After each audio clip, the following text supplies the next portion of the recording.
안녕하세요. 이벤트 스토밍 인 액션, 이벤트 스토밍 소개와 적용 방법의 발표를 맡은 우한 형제들 테크코스 교육개발실 클라이언트 교육팀의 박재성입니다. 저는 현재 우한 형제들에서 개발자 및 교육자로 활동하고 있으며 주로 코틀린과 스프링 프레임워크를 사용하는 서버 개발자입니다. 또한 우한 테크코스의 교육 및 운영을 담당하고 있으며 모바일 안드로이드 교육 분야의 캡틴도 담당하고 있습니다. 저는 평소 도메인 주도 설계에 관심이 많아서 지속적인 공부와 도입을 주변에 이제 적극적으로 홍보하고 있는데요. 오늘 발표도 그 일환이다라고 보실 수가 있겠습니다. 본격적인 발표를 하기에 앞서서 본 발표는 이벤트 스토밍이 소프트웨어 개발 프로세스의 일부로 매력적인 아이디어라고 생각하는 분, 그리고 도메인 주도 설계에 대한 기본적인 이해와 바운티드 컨텍스트, 에그리거트, 도메인 이벤트가 무엇인지 아는 분, 지금은 무엇인지 모르겠으나 나중을 위해 미리 듣는 분을 대상으로 준비를 하였습니다. 물론 이벤트 스토밍은 도메인 주도 설계만을 위한 개발자를 위한 도구가 아닌 여러 가지 문제 식별과 해결에 좋은 도구이며 다른 용도로도 활용할 수가 있습니다. 여러분은 스토밍이라고 하면 어떤 게 떠오르시나요? 비구름을 몰고 오는 폭풍이 떠오를 수도 있겠죠. 그죠?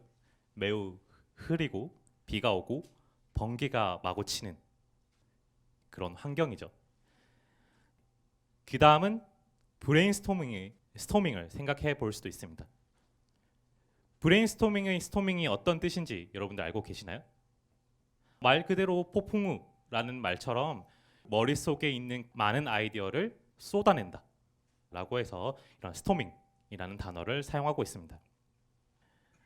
오늘 제가 소개드릴 내용은 이벤트 스토밍에 대한 내용입니다. 이벤트 스토밍을 간략하게 소개를 해드리자면 프로젝트에 참여하는 모든 이해관계자가 한 자리에 모여 도메인 지식을 교환하고 용어를 통일하고 현재 프로젝트 내 회색지대를 파악하여 향후 의사소통 비용을 절감하는 워크숍이다 라고 정의를 할 수가 있습니다. 왜 해야 할까요?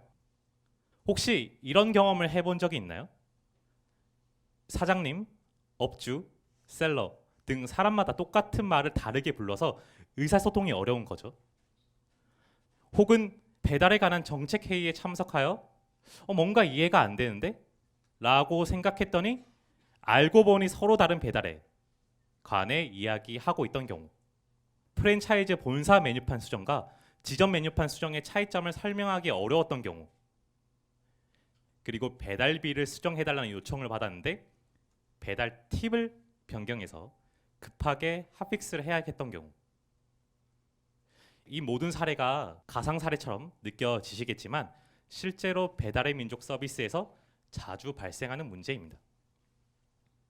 왜 이런 일이 발생했을까요? 유사한 용어가 혼용되어 사용되어서, 그리고 도메인 요소 간의 관계나 흐름을 정확하게 파악하지 못했기 때문에 정확한 도메인 용어에 대한 이해가 부족하여 이런 현상들이 발생했다고 볼 수가 있겠죠. 근본적인 원인을 짚어보자면 크게 두 가지 원인이 있을 것 같습니다. 일단 첫 번째로는 사일로 내부에서만 전문가인 도메인 전문가가 있겠죠. 물론 그렇다고 사일로가 마냥 나쁜 건 아닙니다.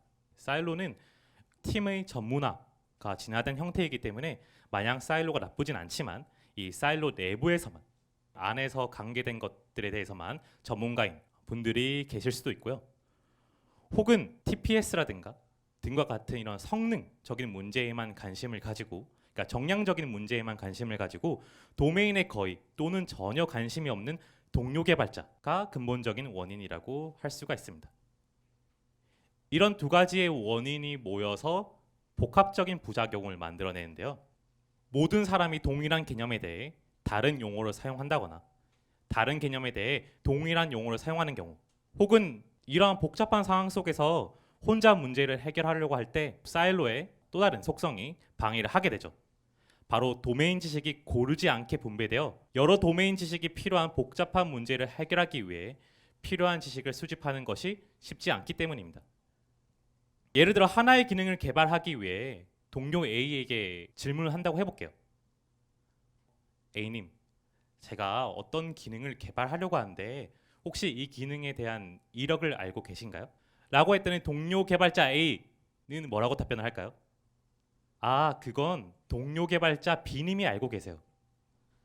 그러면 이제 동료 개발자 B를 찾아갑니다. 동료 개발자 B가 뭐라고 답변할까요? 동료 개발자 C가 알고 있어요. 라고 답변을 합니다. 그럼 이제 동료 개발자 C를 찾아갑니다.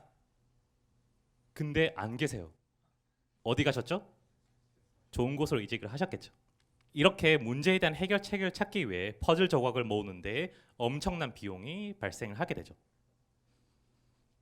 그래서 이벤트 스토밍은 브란돌리니의 법칙으로 유명한 이탈리아의 프로그래머 알베르토 브란돌리니가 제안한 복잡한 비즈니스 도메인을 빠르게 탐색하고 학습할 수 있는 워크숍입니다. 클래스와 데이터베이스가 아닌 이벤트와 비즈니스 프로세스에 중점을 두며 코드를 없애 개발자뿐만 아니라 도메인 전문가와 함께 도메인 지식을 학습할 수 있게 합니다. 워크숍 준비물은 간단한데요. 테이블을 치운 큰 회의실에 실제 문제 해결과 관련된 모든 사람을 초대하고 커다란 종이, 수많은 포스트잇과 마커펜만 있으면 됩니다. 물론 이런 큰 회의실에는 창문 혹은 공기청정기 같은 게 당연히 있어야겠죠. 그리고 당분을 보충할 수 있고 참여자들이 선호하는 간식 정도도 당연히 구비하는 게 좋습니다.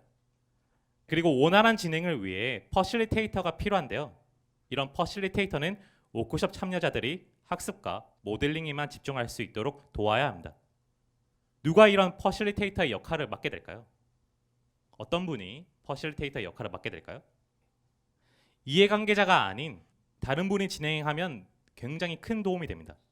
기본적으로 이해관계자가 이 퍼실리테이터 역할을 맡게 되면 당장의 눈앞에 있는 도메인 지식이 이해가 되지 않으면 그 순간 워크숍은 멈추게 됩니다. 그렇기 때문에 가급적 이해관계자가 아닌 분을 섭외하면 좋고요. 근데 현실적으로 이런 게 어렵죠. 그렇기 때문에 현실적으로 다른 사람에게 진행을 맡길 수가 없다면 이해관계자의 태도를 최대한 벗어버리고 원활한 진행에만 집중을 해야 됩니다. 그래서 워크숍 설명과 더불어서 이 발표를 보고 퍼실리테이터 역할을 맡고 싶은 분을 위해서 몇 가지 팁을 또 준비를 해보았어요. 일단 눈앞에 복잡한 도메인 지식을 이해하려고 노력하는 대신 참여자의 비언어적 의사소통, 진행 상황 등을 파악하여 워크숍이 원활하게 진행될 수 있게 도와주시는 것이 퍼실리테이터의 역할이다 라고 할 수가 있습니다. 벽에 커다란 종이를 붙여놓고 그 위에 저희들은 포스트잇을 붙여 나갈 텐데요. 이때 모든 사람의 생각을 허용하고 저희는 존중을 해줘야 됩니다. 그래야만 비즈니스 프로세스를 이해하는 데에 초점을 맞출 수가 있게 되겠죠. 그래서 이런 워크숍을 진행하게 되면 하루 종일 진행을 해야 된다, 혹은 2박 3일 진행해야 된다 와 같은 생각들을 하고 계실 수 있을 텐데요. 가평이라던가 양평 같은 곳에 펜션을 잡아두고 그 안에 사람들을 가둬놓고 이런 워크숍만 계속 하는 거죠. 근데 그게 아니라 하루 종일 진행하는 것보다 제 개인적인 경험으로는 준비 시간, 정리 시간 등을 포함해 최대 4-5시간 정도 진행하는 것이 좋더라고요. 그리고 참여자들에게 이벤트 스토밍이 무엇인지, 도메인 이벤트가 무엇인지 정도까지만 간략하게 설명하고 바로 워크숍을 진행할 수 있습니다. 딱 여기까지만 설명하고 워크숍을 시작하는 거죠. 왜 포스트잇을 사용할까요? 이벤트 스토밍의 핵심 원칙은 모든 참여자의 참여를 극대화하는 것이며 포스트잇을 사용하여 모든 사람이 적극적으로 참여할 수 있도록 합니다. 포스트잇은 떼었다 붙였다 하기 쉽죠. 그렇기 때문에 이동이 가능하며 틀린 경우에도 뗄 수가 있기 때문에 참여자의 부담을 줄여줄 수가 있습니다.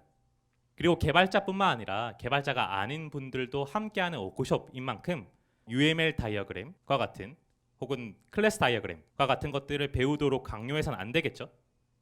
그리고 더군다나 코드를 작성하고 수정해서 배포를 하고 테스트를 하는 것보다 포스트잇을 변경하는 게 아무래도 훨씬 더 저렴하겠죠. 저희가 첫 번째로 만나게 되는 포스트잇은 바로 주황색 포스트잇인 도메인 이벤트인데요.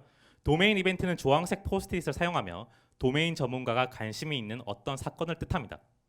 이는 비즈니스상 의미가 있는 사건으로 해석하셔도 무방합니다.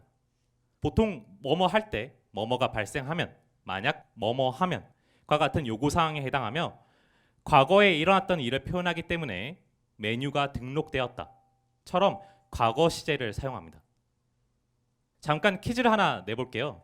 저희가 블로그 서비스를 운영하는 팀이라고 해보죠.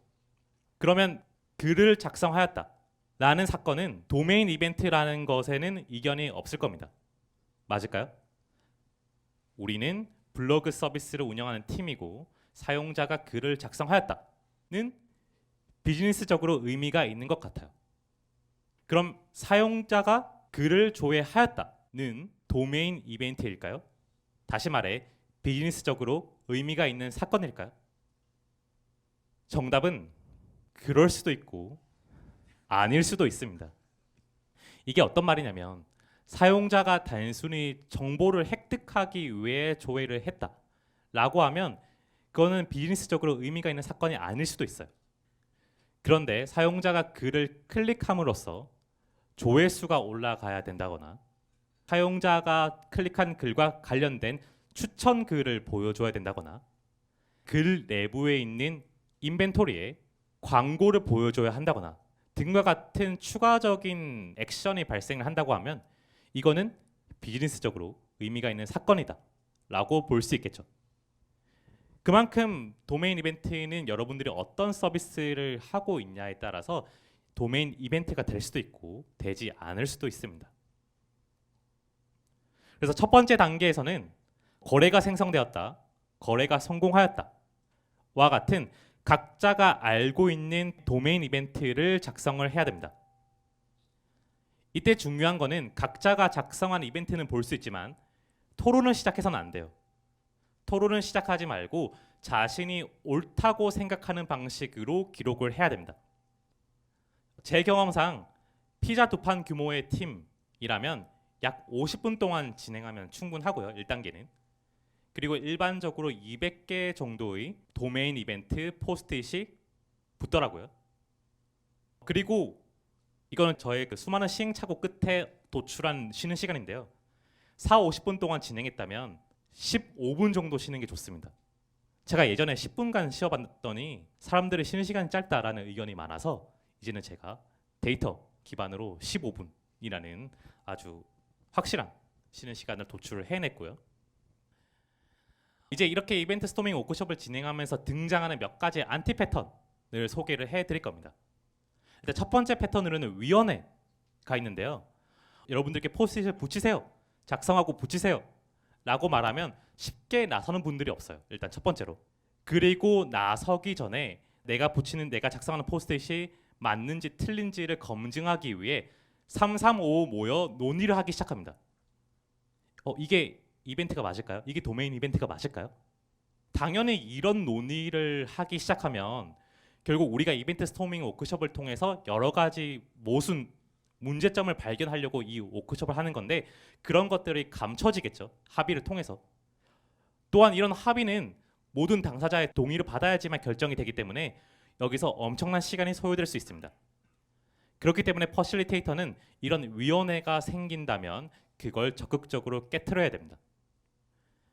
이렇게 50분간 혼란스러운 탐험을 하고 나면 이제 두 번째 단계로 넘어가게 됩니다. 물론 쉬는 시간 15분을 가지고요.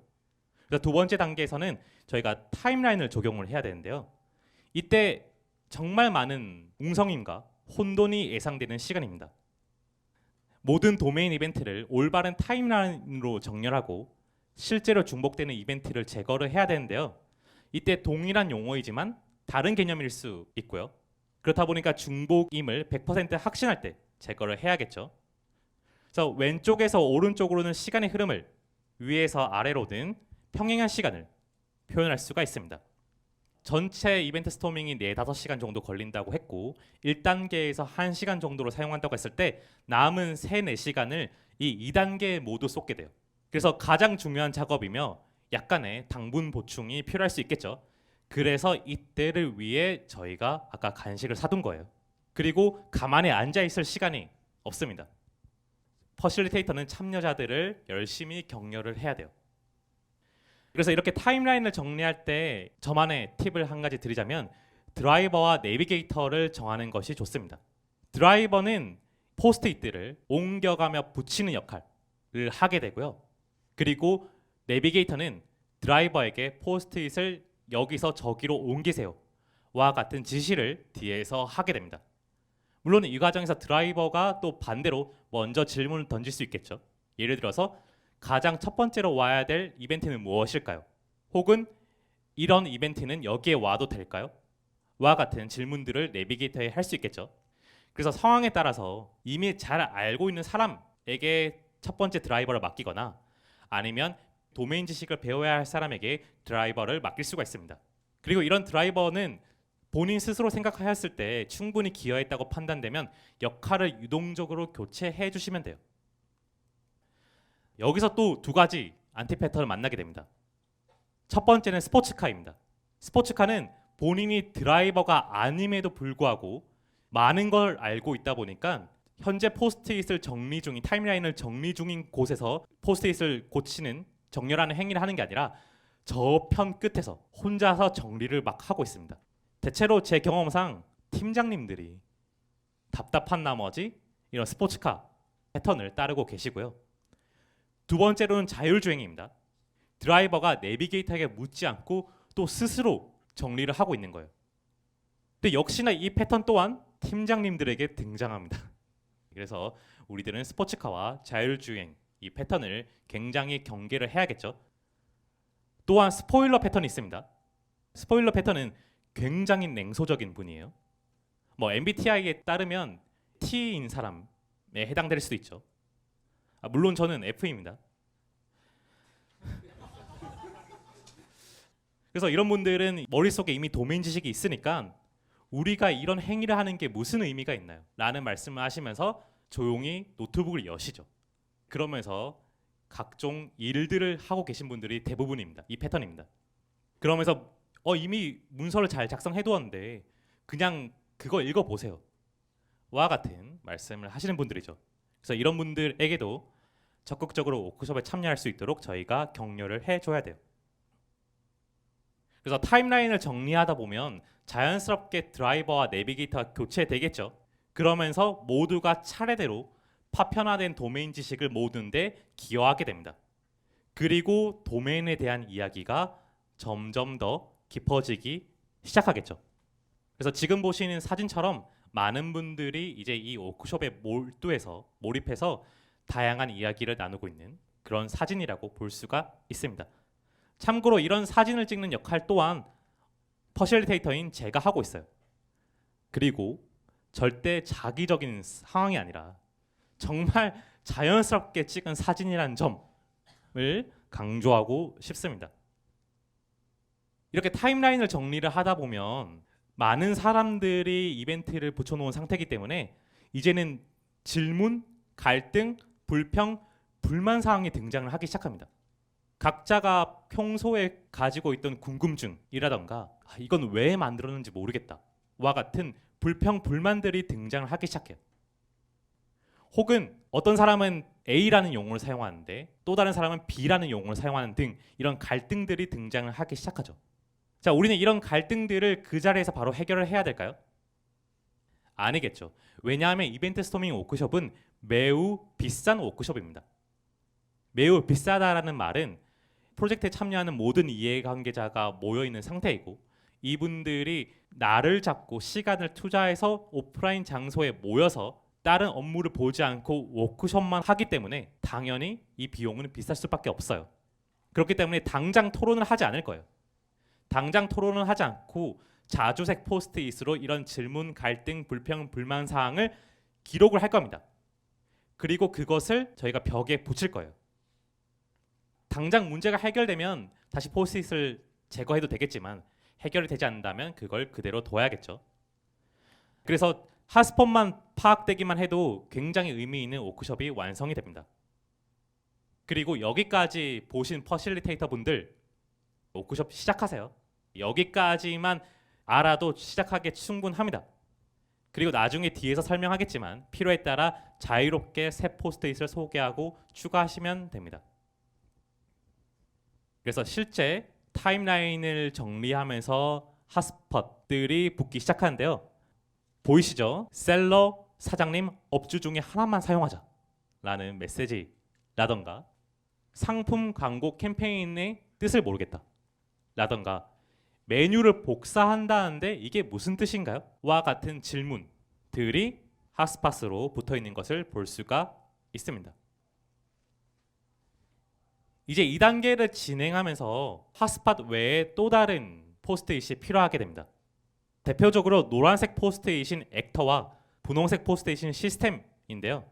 액터의 경우에는 단순히 사용자가 아니라 셀러, 라이더 등과 같은 구체적인 페르소나를 설정하는 것이 도메인 지식을 탐구하는 데 더 큰 도움이 되겠죠.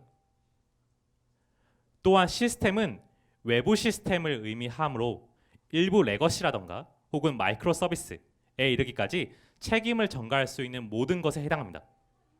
예를 들어서 우리 서비스에 장애가 발생을 했어요. 근데 우리가 모니터링을 해본 결과, 로그를 지켜본 결과 우리 잘못은 아니에요. 그러면 누구 때문에 이 장애가 발생했을까요? 누구에 해당되는 외부 시스템들을 우리는 식별을 해야 됩니다. 이렇게 액터와 외부 시스템이 등장을 하기 시작하면 자연스럽게 우리가 맡고 있는 일의 경계가 그어지게 됩니다. 우리가 맡고 있는 일은 굉장히 범위가 넓어요. 그렇기 때문에 팀 안에 다시 또 파트가 나뉘는 거고요. 각 파트는 결국 하나의 사일로를 가지게 되죠. 그러다 보니까 같은 용어라도 의미가 다르고 같은 대상이라도 지칭하는 용어가 다를 수가 있습니다. 그래서 이런 명백한 언어의 불일치는 여러 개의 바운디드 컨텍스트를 나타내는 지표이기도 하고요. 혹은 일의 경계 자체를 여기는 A 파트가 맡아야겠다. 혹은 이런 일은 B 파트가 맡아야겠다. 등과 같은 명확한 경계가 그어지기 시작합니다. 참고로 바운디드 컨텍스트라는 표현을 설명할 때 브란돌리니는 커피의 비유를 하더라고요. 커피라는 것이 이탈리아에서는 에스프레소를 뜻하지만 미국에서는 에스프레소에 물을 탄 아메리카노를 뜻한다 라는 표현을 사용하면서 바운디드 컨텍스트에 대한 이야기를 하고 있습니다. 조금 더 바운디드 컨텍스트에 대해 설명을 드리자면 이 경계라는 것은 우리가 실제 문제를 해결하기 위한 영역이라고 보시면 돼요. 우리가 맡고 있는 문제는 매우 크기 때문에 이 큰 문제를 몇 가지 작은 해결 영역으로 나눠야 되고 이 해결 영역 안에서 우리는 문제를 해결한 다음에 그 다음에 더 큰 문제를 해결을 하는 거죠. 이게 바로 분할 정복 알고리즘이라고 볼 수가 있겠습니다. 그리고 실제로 도메인 이벤트가 발생하는 원인인 커맨드 또는 액션을 식별하기 시작합니다. 그래서 사용자가 액터가 어떤 명령을 우리 시스템에게 내리게 되면 그 뒤에 어떤 이벤트가 발행되게 되는 거죠. 그럼 사용자가 이런 액션을 일으키기 위해서는 어떤 것이 필요할까요? 바로 정보가 필요하겠죠. 그래서 사용자가 결정을 내리는데 필요한 정보는 초록색 포스트잇을 사용을 하고요.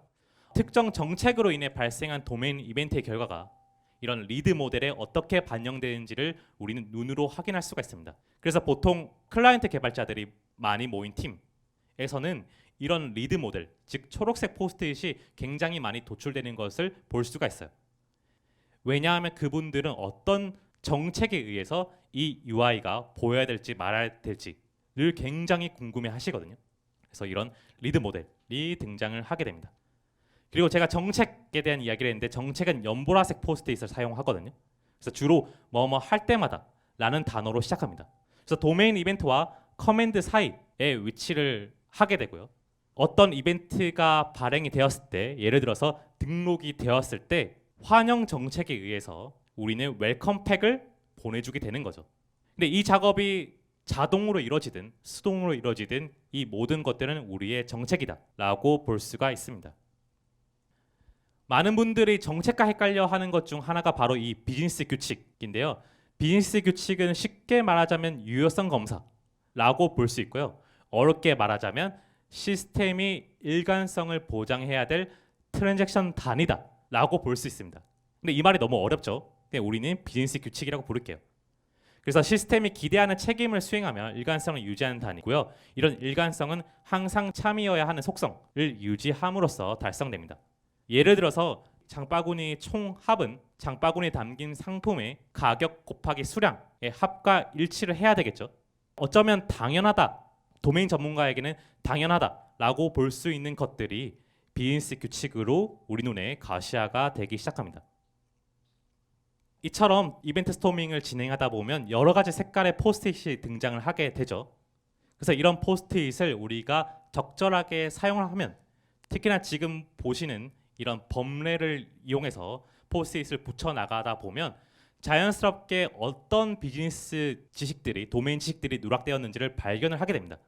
그래서 이벤트 스토밍 워크숍이 처음이라면 이런 범례를 어딘가 벽에 붙여두고 이걸 보면서 내가 어떤 것이 누락되었네, 우리는 어떤 포스트잇을 더 붙여야 돼요 와 같은 식으로 역으로 추정하기 시작하면 어쩌면 누락된 다양한 도메인 지식을 발견할 수 있을 거예요. 그래서 실제로 4-5시간 동안 진행한 워크숍의 결과물인데요. 정말 멋지지 않나요? 저는 약 3년 동안 이벤트 스토밍 퍼실리테이터로 우아한 형제들에서 20개 이상의 팀과 함께 이벤트 스토밍 워크숍을 진행을 했는데요. 처음 시작할 때는 저도 각 팀의 도메인을 이해하려고 노력했습니다. 근데 그러다 보니까 진행이 안 되게 되고, 그러다 보니까 퍼실리테이터는 도메인 지식을 알아서는 안 되겠구나 라는 교훈도 얻게 되었죠.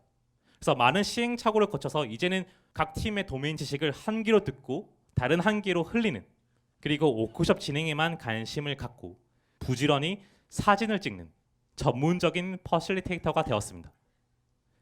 지금까지 보여드린 사진이 모두가 제가 찍은 사진들이에요. 그래서 이벤트 스토밍 워크숍에 대한 몇 가지 사실과 오해를 준비를 해보았는데요. 첫 번째로 이벤트 스토밍 워크숍은 온라인으로 진행한 것이 좋다에 대해서는 이벤트 스토밍은 직접 대면할 때 가장 효과적이다 라고 말씀을 드리고 싶어요. 이벤트 스토밍은 의사소통이 매우 중요한 워크숍인데요. 온라인 환경에서는 몸집 언어라든가 음성 언어가 매우 제한적이죠. 그렇기 때문에 이런 효과를 극대화하려면 오프라인에서 진행하는 것이 가장 좋고요. 보통 이런 워크숍을 오프라인에서 하기 때문에 이 워크숍이 끝나면 그날은 그 팀 회식이더라고요. 그리고 참여자가 많으면 많을수록 좋다에 대해서는 이벤트 스토밍의 최적 인원은 10명에서 15명, 아까 말씀드린 피자 2판 규모더라고요. 모든 사람이 적극적으로 포스트잇을 붙이고 토론을 해야 되는데, 많은 사람들이 있게 되면 아까 안티 패턴 중 하나인 위원회 패턴이 굉장히 많이 등장을 하게 됩니다. 그렇기 때문에 여러 세션으로 나눈다거나 혹은 참여자의 수를 제한해서 비참여자에게는 다른 방식으로 도메인 지식을 전달하는 것이 좋습니다. 그리고 많은 사람들이 참여하는 이런 소위 말하는 빅피처 이벤트 스토밍을 진행하게 되면 이벤트 스토밍을 통해서 경계를 나눈 뒤 그 경계 안에 실제로 관여하는 사람들이 모여서 다시 프로세스 모델링 이벤트 스토밍을 하는 것이 좋습니다. 그리고 많은 개발자분들이 하는 실수예요.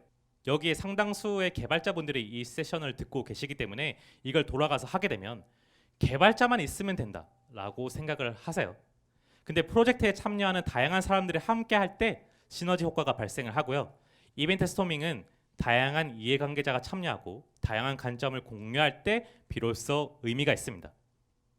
그래서 가능하면 최대한 많은 사람을 한 자리에 모아 각자가 해당 도메인에 대해 생각할 때 떠오르는 것을 자유롭게 표현하게 두셔야 돼요.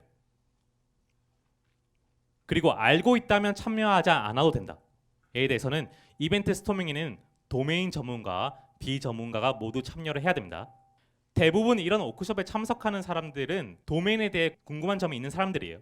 예를 들어서 도메인을 처음 접하는 사람이라면 질문이 많겠죠. 그렇기 때문에 워크숍은 단순히 질문만 하는 자리가 아니라 질문과 답변을 공유하는 자리입니다. 그래서 저는 이제 어떤 말씀을 드리냐면, 워크숍에 참여하는 분들에게 이미 잘 알고 있는 분들에게는 다시는 모르는 사람들이 날 찾아오지 않도록 모든 도메인 지식을 쏟아내라 라는 말씀을 드리고 있고, 도메인 지식을 잘 모르는 분들에게는 다시는 저 사람을 귀찮지 않게 이번 기회에 모든 질문을 던져라 라고 안내를 해드리고 있어요. 그렇다 보니까 한 팀에서 진행을 할 때, 정산팀 이야기인데 그 팀에서 진행을 할 때는 실제 배달의 민족 서비스가 수기정산을 하던 시절부터 역사를 쭉 읊어주시더라고요. 또한 도메인 전문가는 메타인지를 할 수 있는 아주 좋은 기회가 되겠죠. 그리고 이런 자리에선 누군가가 일방적으로 설명해서는 안 됩니다. 모두가 적극적으로 질문하고 그 질문에 답해야지만 큰 그림을 그릴 수 있는 워크숍이에요. 그래서 도메인 전문가가 일방적으로 포스트잇을 어떤 설명을 하는 도구로 사용한다? 이거는 적절하지 않다고 볼 수가 있겠죠. 그리고 기획 초기에 하는 것이 좋다에 대해서는 제 경험상 일정 수준의 기획이 나온 후에 진행하는 것이 좋더라고요. 이벤트 스토밍은 브라운필드 프로젝트를 이해하기 위한 워크숍으로 가장 효과적이었고요. 아무래도 아무것도 없는 상태에서 이 워크숍을 진행을 하게 되면 프로세스에서 모호한 부분이 드러나는 건 좋지만 애매한 질문들이 쌓이기 시작합니다. 이건 정책이 어떻게 돼요? 저도 모르는데요. 저도 모르는데요. 같이 고민해볼까요? 등과 같은 정책 논의로 번지게 돼요. 그렇기 때문에 여러분들이 새로운 프로젝트에서 이 이벤트 스토밍을 진행한다라고 하면 어느 정도 기획이 나온 상태에서 각자의 생각을 통일하는 목표로 기다렸다가 실시하는 것이 좋습니다. 그리고 결과는 반드시 디지털화해야 될까요? 결과가 아닌 이벤트 스토밍 과정에 참여하는 데 집중을 하세요. 네, 이벤트 스토밍은 결과를 만들어내는 자리가 아닌 그 과정을 공유하는 자리입니다. 그래서 결과에 집중하면 여러분들 다이어리 꾸며보셨나요? 다이어리 첫날, 둘째 날은 굉장히 예쁘게 쓰다가 어느 순간 지쳐서 멈추게 되죠. 그것처럼 결과에 집중을 하게 되면 포스트잇을 예쁘게 붙이려고 노력을 하세요. 붙였다 떼어냈다 할 목적으로 포스트잇을 붙이는 건데 그걸마저 예쁘게 붙이시려고 하시거든요. 혹은 글씨체를 신경 쓰시다거나. 그래서 많은 에너지가 낭비되기 때문에 참가자들의 멘탈 모델을 조정하는 워크숍으로 보시고 여러분들이 이 워크숍에 최선을 다해 참여한다면 결과는 자동으로 따라오게 될 거예요. 그리고 결과물을 유지 관리하는 것이 좋다에 대해서는 이벤트 스토밍의 결과를 직접 관리하는 것은 적절하지가 않습니다. 물론 워크숍 후에 변경 사항을 추적할 수 있도록 정책이라든가 빠진 문서를 채우는 건 좋아요. 근데 이 워크숍의 결과물 자체를 유지 관리를 하기보다는 변경해야 할 사항이 발생하면 일단 최대한 빨리 워크숍을 다시 시도해 보세요. 그리고 이미 여러분들은 워크숍을 해본 경험이 있기 때문에 훨씬 더 숙련된 상태에서 더 빠르게 워크숍을 진행할 수 있게 될 거예요. 마무리입니다. 그래서 이 워크숍이 끝나게 되면 여러분들은 핫스팟들을 이슈화를 해야 되고요. 그리고 이 핫스팟들이 가장 많이 붙어 있는 걸 가장 높은 우선순위로 잡아서 일을 진행을 하면 되겠죠. 그리고 그 사이에서 발생한 다양한 용어들을 통일하기 위한 여러분들은 용어 사전을 만드셔야 됩니다. 그리고 경계가 그어졌기 때문에 이 경계 안에서 문제를 해결하고 특정 도메인에 대해 더 깊게 탐구해 보는 것도 방법이 될 수 있겠죠. 실제로 이 워크숍에 대한 피드백을 공유를 해보는데요. 여러 가지 장점들이 있지만 팀으로서 유대감을 쌓는데 도움이 될 것 같아 추천하는 또 다른 이유입니다. 라는 코멘트가 가장 눈에 띄네요. 그래서 우리 모두는 비즈니스 지식이 부족합니다. 그러나 좋은 부분은 또한 혼자가 아니라는 거겠죠. 이벤트 스토밍은 사일로 경계를 넘어 모두가 서로에게서 배우고 서로 소통하고 다양한 관점에서 비즈니스를 바라볼 수 있으며 또 모두의 생각을 말할 수 있게 하고 모두의 지식을 동기화하는 상향 평준화하는 아주 훌륭한 수단이다 라고 말씀을 드릴 수 있겠습니다. 알베르토 브란돌리니가 이탈리아 프로그래머죠. 그렇다 보니까 이벤트 스토밍을 피자에 비유를 하는데요. 이벤트 스토밍은 피자 레시피처럼 커다란 종이와 도메인 이벤트라는 반죽은 기본이지만 원하는 방식으로 토핑을 넣어도 된다고 합니다. 그러나 여기에는 데이터베이스도 그리고 파인애플도 없다 라고 말을 하더라고요. 흐린 날씨에 폭풍우가 왔다 가면 아주 밝은 태양이 떠오르죠.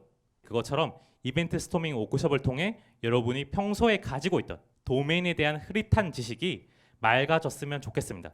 그리고 혼자 알고 있어야 했던 여러 가지 부담, 혼자 도메인 지식을 알고 있기 때문에 혼자 유지보수하고 혼자 대응해야 했던 그런 부담을 내려놓는 시간이 되셨으면 좋겠습니다. 그럼 이제 발표 마치겠습니다. 감사합니다.